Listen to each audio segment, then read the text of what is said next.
Finally, today is the day na ilalagay ko na itong cover or talukbong or bubong ng aking greenhouse. So, hindi ko natapos noon. Nilagay ko lang or inassemble ko lang itong frame niya.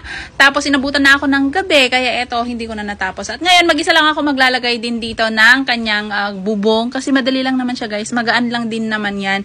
So, ang kasama nito kapag bumili kayo ng ganito, yung frame, tapos yung talukbong niya, aswan na yan, set na yan. Ipapatayo nyo na lang talaga. Tapos, mabilis lang din naman siya sundan. Basta basahin nyo ng maigi yung kanyang instruction. Ayan, kung bakit ako bumili ng greenhouse ay dito ko ilalagay ang aking hydroponic farming garden or yan, Kratky method kasi kailangan na may talukbong yon dahil nga madadagdagan yung tubig niya kapag walang bubong. At ayan na nga guys, finally natapos ko na at ipapasok ko na dito ang aking hydroponic.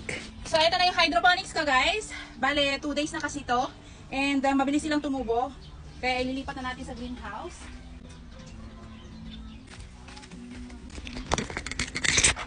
So, ito na. Tapos na guys, ang aking greenhouse. Ito na ang kabuuan ng aking greenhouse. Ayan. Ayan ang side. Sana nakikita nyo ng mabuti. Ayan ang side ng aking greenhouse.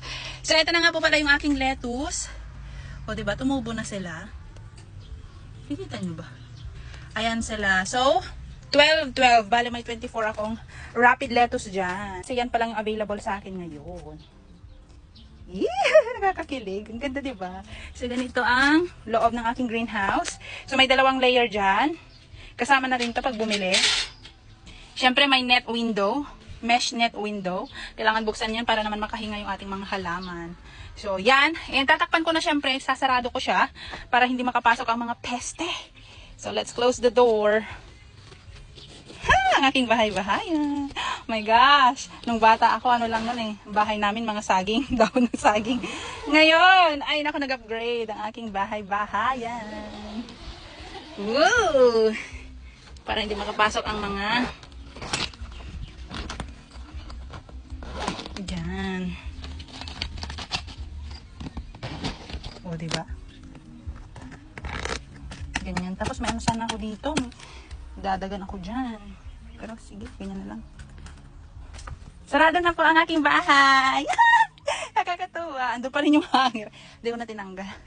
Woohoo! Ang saya-saya. Dito naman tayo sa kabila.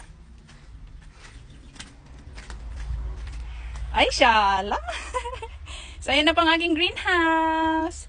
Tuloy po kayo sa aking bahay na maliit. Oh, ang ganda. Yes! Ako'y kinikilig. So, yun lamang kung gusto nyo makabili ng ganyang greenhouse. Walk-in po ito ha. Walk-in kasi mas matangkad siya sa akin. Nakakapasok talaga ako sa loob. Halika nga muna. Dito. So, kung nakita nyo naman kung paano ko siya inassemble. Walk-in ito. Mas malaki siya akin. So, pwedeng gawing bahay talaga. Temporary bahay. Ayan. So, ang saya lang. Ang ganda. Ang ganda. I cannot contain myself. So, ayan guys. Gusto nyo makabili ng ganyang greenhouse? Ilalagay ko na lang po dito sa comment section o kaya naman sa link dito sa Yellow Basket para makabili rin kayo. Ang saya!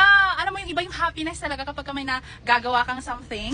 Ayan. Kung gusto nyo maging happy, mag-garden din kayo. Mag-umpisa muna kayo sa pagpapatayo ng greenhouse. Kung hindi nyo naman afford, pwede rin kayong gumawa ng DIY. Pero mas mabilis kasi bumili na lang.